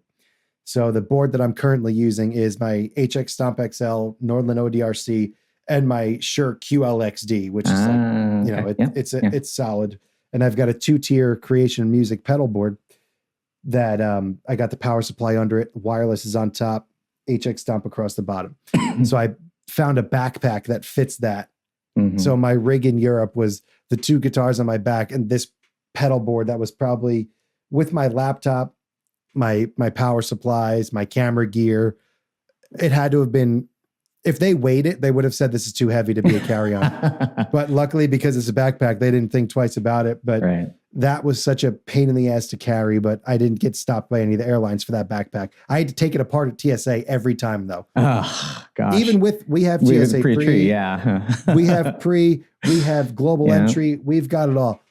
They were just like, what's in this bag? I'm like, all right, I'll just, totally. I'll take it apart before you do. I'm going to take it apart. So I would just send the board in alone and then send the bag empty. Because I don't want them tearing into that. Yeah, that happens to me all the time. Yeah, I have global and TSA, and it's the same thing. It's like I'll fly, I'm with a CRE guitar, and it's like the neck folds, and they go like, "Wait, is that a guitar?" And I'm like, "Yes." And I'm like, "Okay, well, we'll just take it out, put it in the bin. It's all good." And like I'm cooperating, but it's just like one of those things that they're just not used to seeing yet. So they're just like, "Oh, okay." Because I used to actually like take the necks off. Like I would have like a Mexican Strat or something, and I would take the neck off and stick it in my luggage. And because every musician who's done this long enough, you're going to have some kind of, story or, like a bass player of mine, the bass looks even bigger. So it just attracts more attention. He used to always he was a pretty tall dude. So he would he would wear the gig bag upside down. So look, so the neck hangs below his waist. Yeah, exactly. And so from the front, it looks like he just has like this weird looking backpack behind him, but it was like a mono gig bag or something. And again, it's just like the amount of times you just have to like travel for work, like you got to have so many different solutions. Like every time I would fly to Europe, I'd always ask them to put it in the wardrobe locker, right? Like if you fly, what is it, Virgin? It's like they always have room in the wardrobe locker for the guitars. So I was like, okay, cool, mono, double case. Can we fit it in the wardrobe locker? Yeah, no problem. And it's going to be a 10, 12-hour flight to UK. And then they'll stick it in there and then leave all the rest of the overheads for everybody else. Like just those kinds of things. Like I always was like, man, I'm glad I'm not a bass player, because sometimes you end up, it's just not quite, small enough to fit in the overhead. Even a lot of bass player friends of mine, they started like gigging with like, the, oh gosh, what's his name? Like the Mustang basses, the guy who plays, Justin Meldau Johnson. It's like a short scale bass. So it's like a guitar scale. Yeah. Yeah. So they started like doing fly dates with those kinds of things. And again, at the end of the day, like 9 times out of 10, the technology is so good now that you can't tell the difference.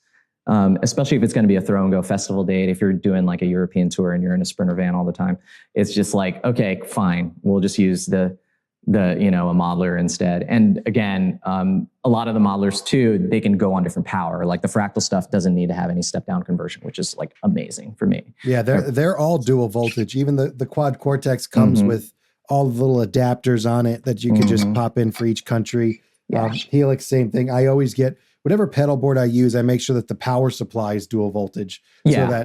And then I just buy a European IEC cable, a UK IEC cable, and then so I don't have to worry about it anywhere. And that makes life easy. Just plug it in and go. Yeah, that used to be like my rig, right? I had the Shure PSM 200, and then I would put the fly rig on top, and then I would just Velcro it on top. And the old fly rigs, the version 1 of the fly rig, the Tech 21 stuff, didn't have an XLR out. So it was just a 1/4 inch out, but you would feed it into one of the inputs of the PSM. And then the PSM 200 has 2 outputs that are XLR. So I could feed front of house, and then I could still feed the ears too. Nice. And then you can mix in the front of house mix into the second input of the PSM 200. And that was like my fly rig. It would live in like into my carry-on, which is usually a Pelican case. And then it would be in there. My guitar would be like my personal, the personal item, or I would check that and then just hope for the best that it would show up on the gig. But again, it's like so many different, solutions. Because that was one of the reasons, like where you're, like you said, like you just show up and the backline amp is like the most debilitating bad amp ever, JC 120 or something. I'm like, oh, awesome. This is going to be awful. It was worse in that European tour I'm talking about. I'm so thankful I went digital, because it was Frontman 212 everywhere. The 100 watt Frontman solid state, or it was a Princeton chorus, like like a toy. That's like a toy amp. Like, yeah. So I'd feed front of house with the XLR, take the 1/4 inch, and I would just literally go right into whatever an amp. Sometimes I'd get a hot rod, sometimes I get an AC15, and I wouldn't even turn the amp modeling off. I would literally just be like, whatever I can futz with on the EQ. I'd usually turn the bass all the way up, treble all the way down, plug right into the front end of whatever amp it was. And between the bass and treble knobs, I can get it sounding okay enough. But I knew front of house was getting the sound, like the one I needed. That's and always I was the just key. like you said, limp through the gig. I'm fine. I can play with whatever. I'm not one of those guys that's like, I need my sound on stage, otherwise I can't play. I got over that real quick. Yeah. And the room is always going to like, you have to compensate for the room. You have to compensate for the volume that you play. Like, because, every amp's going to sound different at every volume too. It's like, and it's not just like, oh, the tubes are cooking or the tubes are working. It's like literally the decibels coming out of the amp. Your Fletcher-Munson syndrome is going to sound different, like at different volumes. So I was always struggling with that too, where I was just like, okay, I was like, is my amp too loud? Not loud enough? I don't have any perception of this. Does the singer hate me because I'm playing too loud? Are they not telling me? Are they not telling me? Because sometimes I would catch the vibe too. Like I was like, okay, I used to have like a 2 amp setup sometimes for like my smaller rig for tube amps. So it was like a Mesa Lone Star and then a Bogner Shiva combo. And I would be having like a 4-way switching thing between the 4 channels. And then I would show up to the gig. And again, it was like a corporate gig or a wedding gig. And then I was like, I get the feeling I'm not going to be called back just because I showed up with a rig like this, where they were just like, oh, the vibe is, that's a kind of a weird vibe. It's the same thing as like, you show up to, the sub drummer shows up to the gig and he brings like a 26-inch kick drum and like 20 toms and like 100 cymbals to go play, Celebration and Earth, Wind and Fire on a wedding gig. It's kind of, it can kind of like send the wrong message. And I was like getting to the point where I was like, okay, I feel like I might be shooting myself in the foot by bringing a rig and being too married to like having the perfect sound, because people would also think like, oh, is he running stereo? Is he running like a dual amp rig? Is he like blending the two sounds? I was like, no, it's just literally the 4 channels of these 2 amps is going to cover all the gain sounds that I need for this. And then you already lost them. Yeah, and they're like, who cares? Yeah. They're just like, play the songs, dude. But yeah, I think that's why, again, it's like the modeler thing. I remember when I first started using the Fractal stuff, like the modeler thing, everybody was like, yeah, really, a modeler, dude? Like, come on, man. And then now all those people, every single one who was like totally vintage tube amp guy, pedals and all this, they're like all doing it. And again, they can still have their rig at home, whatever it is. And it's just like, it's kind of the nature of the beast. Like if you do want to make a living at this, like you got to have you got to have like separate rigs for kind of all the situations. Like I love the Line 6 stuff. I think like the HX Stomp is like such a great, form factor for people who are going to like dive into the modeling world. Like, sorry, not dive, but like want to like test the waters, because the price point's like so great. It's like what, $400 used or whatever, $300 used. And then you can at least like try it out and then go, okay, cool. And at worst, you get like the HX effects. Like the M9 has been a standard on pedal boards in every session world for the last decade and a half. So the HX effects and the HX Stomp are those same effects plus the more updated ones. So in the worst case scenario, it's your ultimate multi-effects, does everything you need. Yeah, totally. Fits on a pedal board. You can try it. Yeah. And again, it's like the modeler market's great too, because like a lot of people like I do have people reach out to me still and they're like, I'm using tube amps, blah, blah, blah, blah, blah, but I got a tour, maybe and I go, well, suck it up. Well, yeah, but I go, well, the cool thing is like you can buy one of these modelers and like the used market for them is like you buy a quad Cortex for like whatever, $1,800. Like you go on Reverb now, there's still like $1,600 used. Like you're not going to lose a ton of money if you have to sell it for whatever. Like every Fractal, every quad Cortex, every Helix, like they are basically within like $400 or $500 of the, MSRP price when they're used. So you're not like losing a ton of money. Like, have you seen like the used market for like a pedal lately? You lose like half the value of like any overdrive pedal you buy. And it's like, I remember buying and flipping pedals and I was like, dude, I am losing a shitload of money like by trying to find the perfect tube screamer, the perfect overdrive pedal. And I went through like 100 of different ones and I would always sell it at a loss. And I was just like, okay, this is, I need to do this to find the right sound, but at the same time, it's going to be like totally financially irresponsible if I just keep pouring money into this money pit. Whereas like, again, you buy a modeler, maybe you don't love it. And then you go, well, it cost me $100 or $200 to just try it, and then you're good to go. And 9 times out of 10, most people keep it. So it's totally fine. And it's great for people who like just want to, even just the recording aspect alone is so great. It is a USB cable. Yeah. Arm it's funny how the roles have reversed. It's kind of ironic because like when the digital stuff first came out, it was like, oh, this is the stuff that you practice with at home. And then you use the real amps at home on gigs. And nowadays it's like you bring the modeler to the gigs and then you have the real amps at home to practice. Man, that is so true. I never even thought about it. Yeah. Cause I used to have like, I had a PT100 at home because I have like an offsite studio, but like the tube amp I kept at home was like a PT100. Yeah, of course. And I'm like, well, I can't even turn this thing up. But like, yeah, I would be sitting in my like office, basically, and I would like be like, I feel like practicing or just kind of strumming the guitar, and I would like turn the tube amp on, and I was like, wow, I can only get it to 1. I'm sitting there practicing with this amp that sounds amazing, like turned up, and again, it was just like that was like my practice amp, which is so funny. Yeah. And I was like, God, will I ever bring this out on a gig? Probably not. And it just kind of sits there, on top of here. I've got this whole rig over here. It's all of my tube amps. I've got Samson era matchless DC30. Wow. Nice. Well, it's HC30. I converted it to a head. I have the 212 cabinet up in my attic because I can't use it. Yeah. I've got a 63 basement. I've got the Sir SL67. Like I just got a new Bad Cat that they sent me. I've got all these amps and I'm like, they're all hooked up to a switcher, to a load box so that I can play them with headphones. Yeah. That's so funny. I know. I have a client that's like that where he has like, like 8 or 9 tube amps. And I think you're using the Ampy. Is that right? No, I have the KHE. Oh, the KHE. He's using a KHE actually. But like, yeah, and again, he's using like the 8x8 or whatever, and they're all going into like a Sir load box, and that's literally what's happening here. It's so great, and then you're like, cool, like but you get the amp tone.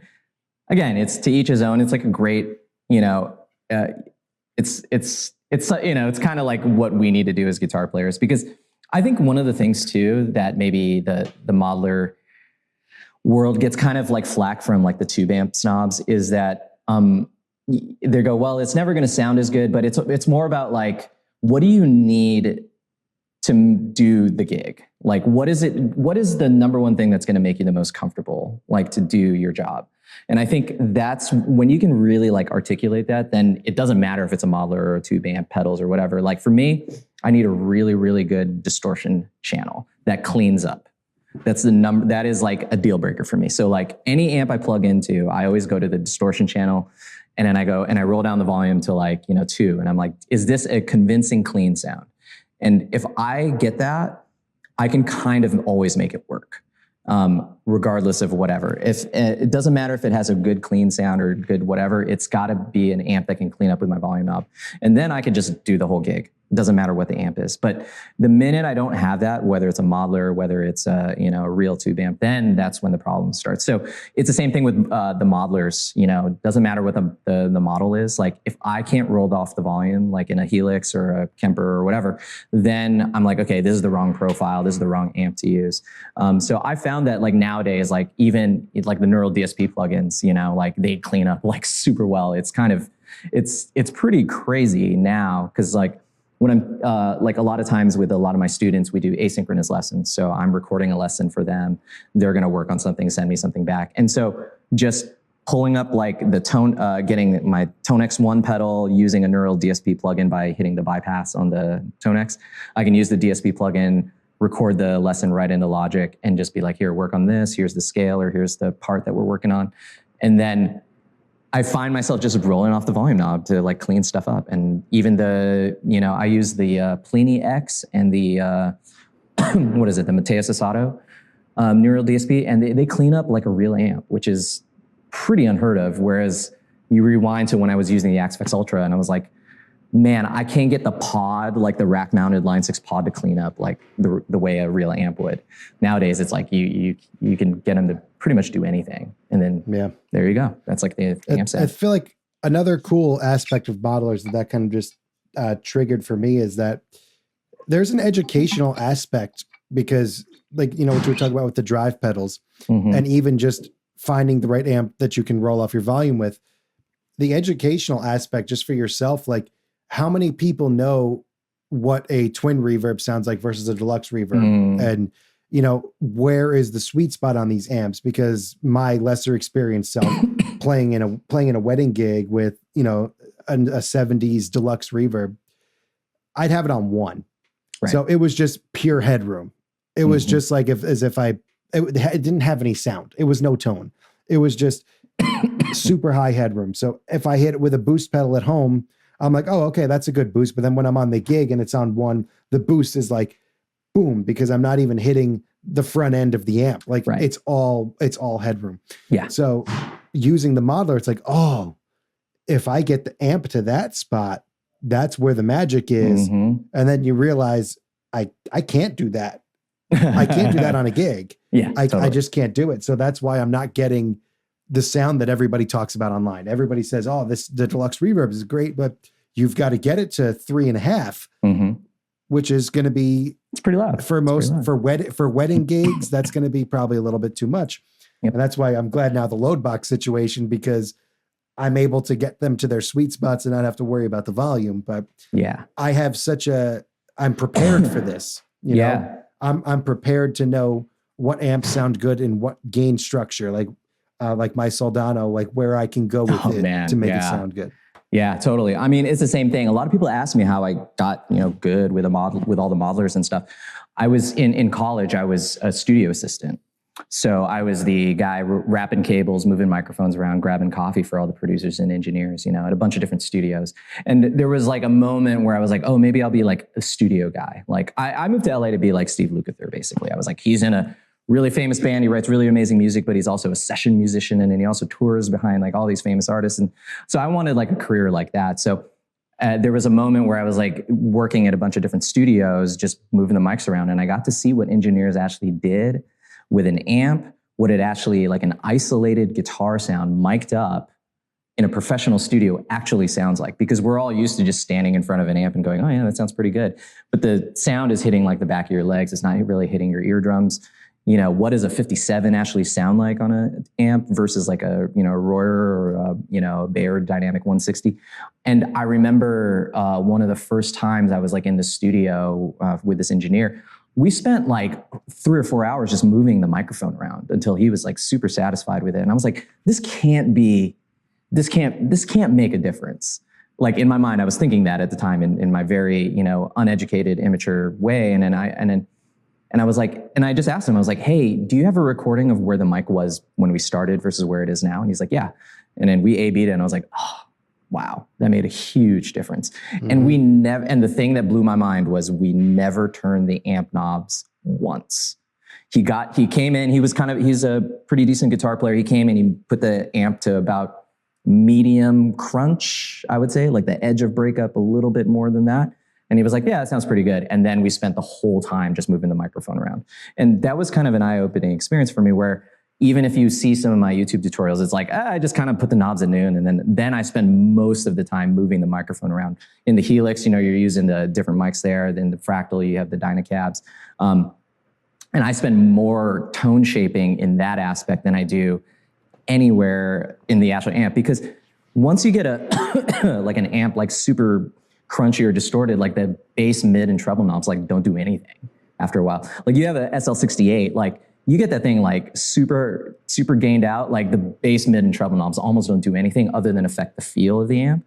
So it's kind of like when I got to really hear what like a cranked up Marshall sounded like mic'd up, I was like, oh, right. None of the knobs are going to be even that important. It's where the microphone is. And then learning how to like, we don't really have to deal with it in the modeler world, but I remember like miking stuff up and like spending an hour just working on phase, just getting the mics in phase. And this before we had the little robots that would move the microphone around and stuff. And he was like, nope, it's out of phase. Keep going. And I would have the headphones on with like the little static going on. And he's like, hey, we're going to flip the phase. And once the static disappears, the hiss disappears, that's when it's in phase. And then we're going to flip it back. And I was like, so a lot of that kind of stuff, when I heard what was being used on a record, I was like, oh, right. So that when I finally started kind of delving into the modeling world, I was like, this is what it's supposed to sound like on a record live, or, you know, what a good guitar tone on a record actually sounds like. Because once it's blended in with everything else, it's like, oh, it's going to sit perfectly in the mix. It's not going to be super dark. Most people dial in their tones way darker than they need to be. They put too much bass, too much low end. You listen to those isolated guitar tracks now that are on YouTube, and you're like, oh, there's like no low end in any of these. Yeah, it's totally sounds like. So I tell like a lot of my clients, like you know, who are getting into the modeling world, I'm like, when it sounds like there's bacon frying in your guitar tone, that's going to help it cut through. So the question is, how much of that bacon grease frying tone and sizzle do you want in your guitar tone? How much can you deal with? That's not going to drive you crazy, because the more of that you get in there, the more your tone's going to cut through. But at the same time, I get it. You don't want that like right up against your eardrum if you're using in-ears or something. So you want like a healthy balance of that sizzle without too much of it. So it's like that fine tune. It's the same thing. Like, you know, a real clean sound on a record is not clean at all. Like you listen to Nile Rodgers, you know, and you would think that's like super clean. It's not. There's a little bit of a grit on it. There's a little bit of an edge of it. The only thing that is like, quote unquote, like clean is like that 80s compressed, you know, chorus, tri-chorus, Dan Huff sound. Yeah, exactly. Like, but they're not even using an amp. They're going like direct into a compressor or something. They're going direct into the mixing board, you know, those kinds of things. So it's all that kind of stuff that if you get hip to that kind of stuff, it makes your life easier when you're using a modeler, you know? Yeah. That's the Tim Pierce thing. That's what, that's who I learned that from, was like whenever he talked about edge of breakup being really, that's what it's going to sound clean. I would be like, how is that going to work? And then now I still don't understand it, but I know, like, and I'm just like, man, like, why does that work? Why is that a thing? And even like said with low end and gain, every modeler, whatever you pull up, the first thing, drop the bass, drop the gain. Yeah, totally. That's how I do. I think that's how you do it too. From some of your videos, like that's literally the first step.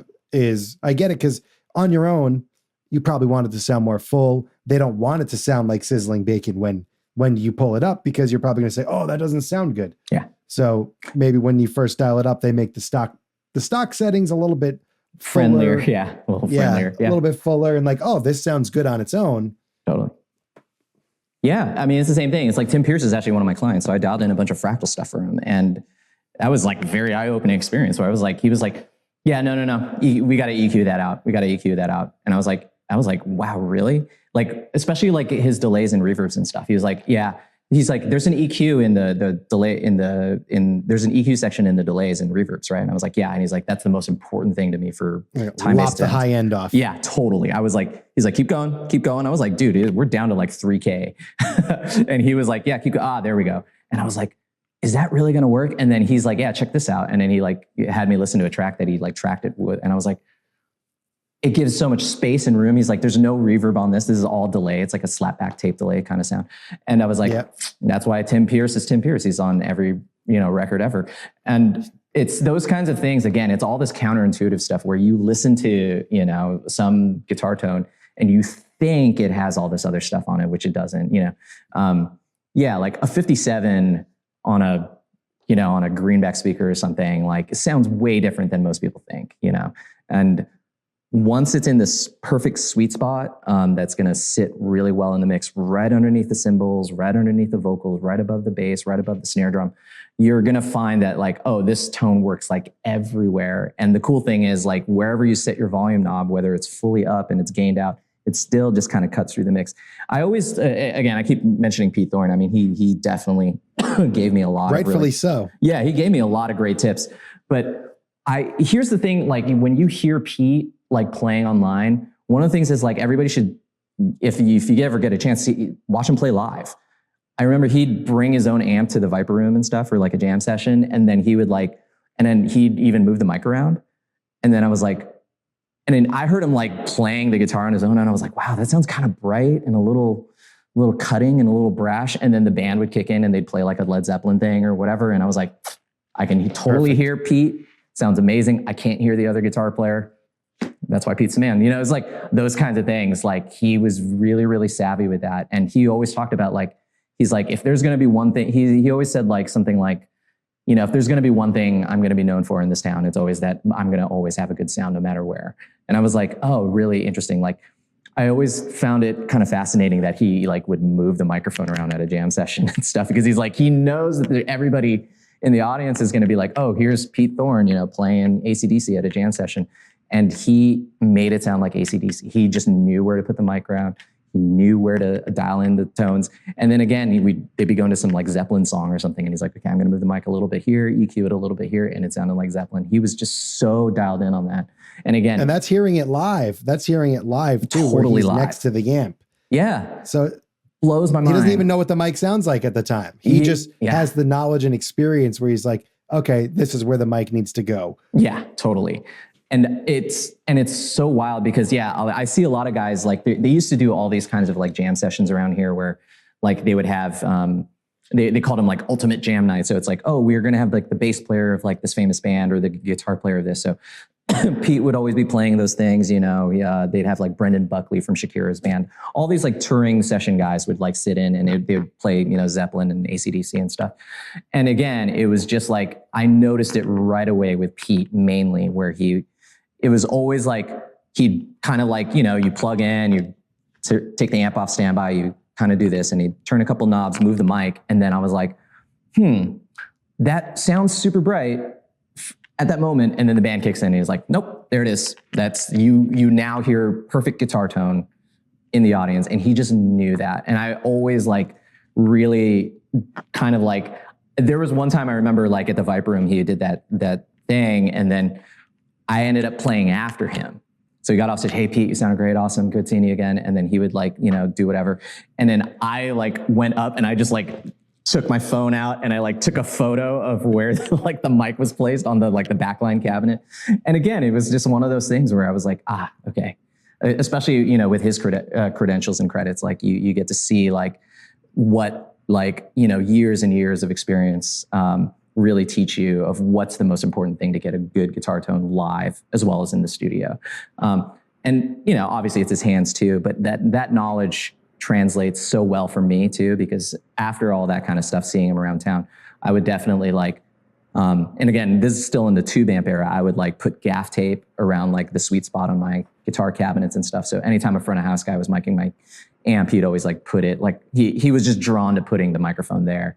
And I'd be like, all right, this is the perfect sweet spot on these kinds of things. So yeah, I think it's that kind of knowledge is super, super useful for anybody to really get a great guitar tone, both in a modeler or just live. You really got to kind of go the extra step and not be just worried about what's leaving the cabinet, but also what is going to be going into a microphone that an audience is going to hear. And how the microphone hears it. Totally. Is it going to be off axis? Is it right up against the grill? I mean, we've all heard those stories of Van Halen, cutting the grill cloth so he could put the mic closer to the speaker. I mean, I've heard all kinds of crazy stories, from all the, the elder statesmen of the LA music scene where I was like, wow, that's what they did. Dweezil Zappa is one of my clients. I mean, he has a million stories of Van Halen. And I was just like, awesome. I'm going to stick that in my little trick bag and just hold on to that because he has first rate knowledge. I mean, he used to take lessons with Eddie, he talks about on his podcast. It's pretty wild where I'm just like, wow, I wish I could take guitar lessons with Eddie Van Halen. That's not, what a guy, right? So yeah, absolutely. All right. So anything else you want to cover? We're at hour 40. This is the longest episode of the Silent Stage podcast. Sorry, I kind of tend to ramble. No, I mean, no, it was easy. This isn't easy. I thought it was it feels like 40 minutes to me. Yeah. So hopefully I think the viewers will agree. Yeah. No, but one thing I will say, this is just for you. I think what you're doing in just the internet, YouTube land for the guitar community, I think is so amazing. I watch all your videos all the time where I'm like, just to get hip on the new stuff, but also just to see other people's approaches. I find that if there's so many ways to I don't know how to say this, but to slice an egg. I don't know what the term would be, but there's so many. I don't know if anybody slices eggs. But there's so many different ways to get a good guitar tone. And the good thing is you get to see everybody's approaches now. Where it used to be this black box before YouTube, where I was just I don't know how any of this stuff works, and I was always super bummed, going man, I would hear a board tape of a live gig or something before I knew any of this stuff, and I was like, wow, my guitar sounds like shit. And I was like, how do I get this to sound better? And now I feel guys like you, guys like John Cordy, everybody who's really, really, just going here's how I approach it. I still I totally go I'd never even thought of that. Let me try that and try that approach, especially for some of the other modelers, it's good to see what other people are doing with their approaches, because sometimes clients do come to me and they've already seen a John Cordy video, or they've seen a Leon Todd video or one of your videos. And then they go, well, so-and-so got this really great tone out of the Helix, and I'm trying to see if I can duplicate that. And I go, well, let's see what Steven did. I just go on the YouTube video and I go, oh, let's start with the settings that he had, and then we'll just kind of tweak from there. So thanks. Feel free to call anytime. Yeah, for sure, man, for sure. I think it's just one of those things that I think this is, you said it before, and I'm going to echo that statement. I think this is the golden age for guitar technology. I can't even imagine what's going to premiere at NAMM if it hasn't already been, done, because the cost of entry to get a really killer guitar sound is so low now. Whereas I spent so much money and so much time A/Bing pedals and buying stuff and selling it and flipping it on Reverb and Craigslist and eBay that now I can almost buy with a $500 entry fee, you can kind of get something completely amazing for whether it's a home rig that you're just going to use on your laptop or even a live rig. So I think we are living in a golden age of all that kind of stuff. Even guitars are super cheaper. An Epiphone Les Paul back in the early 2000s was trash. Now an Epiphone Les Paul for the same price is basically like a Gibson, And some of the videos that did well for me are cheap guitars. I buy these Fireflies for $189. Yeah. And one is a 338. It's a 335 copy with the pointy Mickey Mouse ears. It sounds fucking great. Yeah. And it plays so awesome. crazy. And I'm like, I'm like, I play it next to like my Heritage, my vintage 345 behind me. And I'm like, do I really think that this thing hangs once I swap the electronics? I'm like, do I really think that this guitar hangs with my other stuff? Yeah.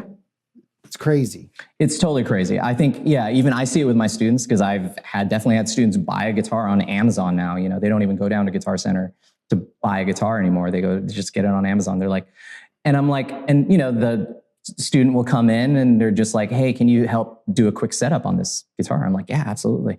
And I'll just go. And I was like, this thing's already kind of set up. Like, I don't need to do much. I like do one little tweak on the truss rod. I'm like, and I'll even tell the student, I'm like, look, this guitar is fantastic. It sounds really great. The only thing you need to do is restring it because the strings have been sitting on here for like way too long. Throw some new strings on this, maybe adjust the pickup height, and you're good to go. Like they play super great. I mean, the amount of time I've spent on like, my first guitar is like a Mexican Strat that I still have. I've poured so much time and money into that guitar to get it to play and sound great. And it's still like, it will not stay in tune. The truss rod is kind of gnarly. And you hear the truss rod crack every time, you know, like, and it's like, I bought that for like $500, you know, back in the day. And now like you spend the same amount of money on like a Fender Highway 1 Strat or something, and it's going to play great. It plays like the American Strats back in the day. And it's just like the debut Squire that they just came out with, I reviewed on the channel. Oh, really? And I think it's $120. Oh my God. And it's matte black. It's a matte black Strat with I don't think it's not rosewood. It's Poe Ferro or something. It's like, or Laurel, maybe Laurel fretboard. But it comes in candy apple red, matte black.